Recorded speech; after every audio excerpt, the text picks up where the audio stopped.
14મી જાન્યુઆરીનો આ પવિત્ર દિવસ એટલે સમગ્ર ભારત વર્ષ અને દક્ષિણ એશિયાના દેશોમાં આદિત્ય નારાયણ પ્રત્યે અહોભાવ વ્યક્ત કરી તેમનું પૂજન અર્ચન કરવાનો પર્વ.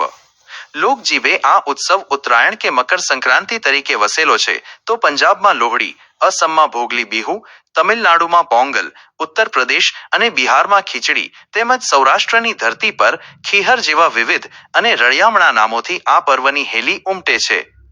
ખગોળીય અને જ્યોતિષ વિજ્ઞાનની દ્રષ્ટિએ જોઈએ તો ઉત્તરાયણ અને મકર સંક્રાંતિ એ બંને ભિન્ન ઘટનાઓ છે. જેવી રીતે દોડતી ટ્રેનની બારીમાંથી જોતા સ્થિર વૃક્ષો પાછળની તરફ ગતિ કરતા જણાય છે, બરાબર તેમજ પૃથ્વી સૂર્યની પરિક્રમા કરે છે, પરંતુ પૃથ્વી પરથી જોતા આપણને સૂર્ય વિવિધ રાશિઓમાં ભ્રમણ કરતો ભાસે છે. આકાશમાં વિસ્તરેલા તારાપુંજોને ભારતીય જ્યોતિષ શાસ્ત્રમાં 27 નક્ષત્રો તરીકે ઓળખવામાં આવે છે, જ્યારે એ જ તારાપુંજોના 12 ભાગ પાડીને તેને મેષ આદિ રાશિઓનું નામ આપવામાં આવ્યું છે. પૃથ્વીના પરિભ્રમણને કારણે સૂર્યના કિરણો વર્ષ દરમિયાન જુદા જુદા ખૂણેથી પૃથ્વી પર પડે છે, જેને સૂર્યનો વિવિધ રાશિઓમાં પ્રવેશ એટલે કે સંક્રાંતિ કહેવાય છે. વર્ષના સૌથી ટૂંકા દિવસ 22 ડિસેમ્બરથી શરૂ કરીને સૌથી લાંબા દિવસ 21 જૂન સુધીના 6 માસના સમયગાળાને ઉત્તરાયણ કહે છે. આ સમયગાળામાં સૂર્ય ક્રમશઃ ઉત્તર દિશા તરફ ખસતો જણાય છે. જ્યોતિષ શાસ્ત્રની સાયન પદ્ધતિ મુજબ ઉત્તરાયણનો પ્રારંભ 22 ડિસેમ્બરે થાય છે, પરંતુ નિરાયન પદ્ધતિની ગણતરી મુજબ જ્યારે સૂર્યના કિરણો પૃથ્વી પર કલ્પેલા મકર વૃત્ત પર પડે છે અને સૂર્ય મકર રાશિમાં પ્રવેશે છે, ત્યારે તેને મકર સંક્રાંતિ કહેવામાં આવે છે.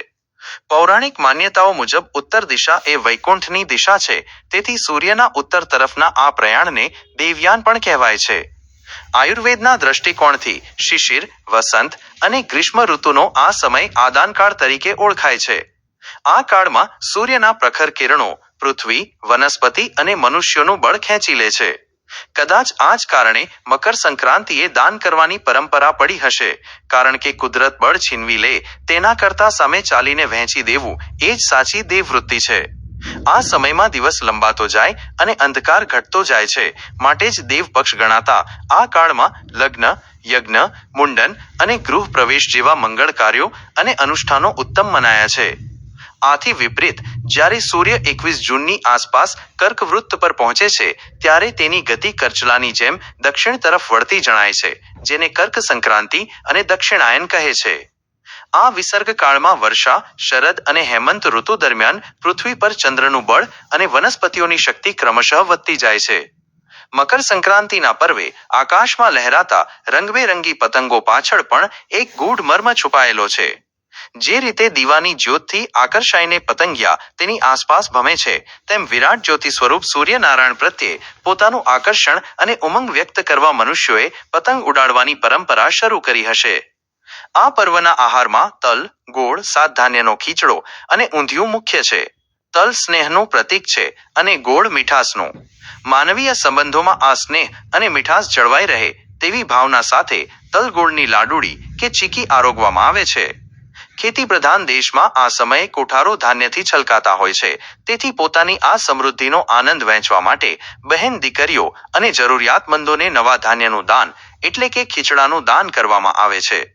ઉત્તર ગુજરાતની પરંપરામાં 7 પ્રકારના ધાન્ય જેવા કે ઘઉં, ચોખા, બાજરો, જુવાર, મગ, મઠ અને તુવેરના દાણાને ફોતરા દૂર કરી બાફીને લીલા લસણ, હળદર અને આદુ સાથે તલના તેલમાં વઘારીને સ્વાદિષ્ટ ખીચડો તૈયાર કરાય છે. એવી જ રીતે દક્ષિણ ગુજરાતના વલસાડ અને ડુંગરી પ્રદેશમાં વનવાસી સંસ્કૃતિનું અદ્ભુત ભાણું એટલે ઉંબાડિયું કે ઊંધિયું. માટલામાં પરાળ અને એરંડાના પાન પાથરી તેમાં રતાળું, શક્કરિયા, બટાકા, પાપડી અને રીંગણ જેવા શાકભાજી ભરી તેમાં મસાલા અને પંચાંગ જેવી જડીબુટ્ટીઓ ઉમેરી માટલાને જમીનમાં ઊંધું દાટીને અગ્નિથી પકવવામાં આવે છે. આ બધી જ વાનગીઓ તલના તેલમાં બનાવવાનું વિજ્ઞાન પણ સમજવા જેવું છે. શીત ઋતુમાં તલનું તેલ વાયુના વિકારો સામે રક્ષણ આપે છે અને તે જ બનેલા જઠરાગ્નિને પોષણ આપી શરીરનું બળ વધારે છે. આમ મકર સંક્રાંતિ એ માત્ર પતંગનો ઉત્સવ નથી, પરંતુ તે પ્રકૃતિ, વિજ્ઞાન, આરોગ્ય અને સામાજિક સમરસતાનો ત્રિવેણી સંગમ છે. સૂર્યના તેજ જેવો પ્રકાશ અને તલ ગોળ જેવી મીઠાસ આપના જીવનમાં સદાય બની રહે તેવી મકર સંક્રાંતિની અનેક શુભેચ્છાઓ.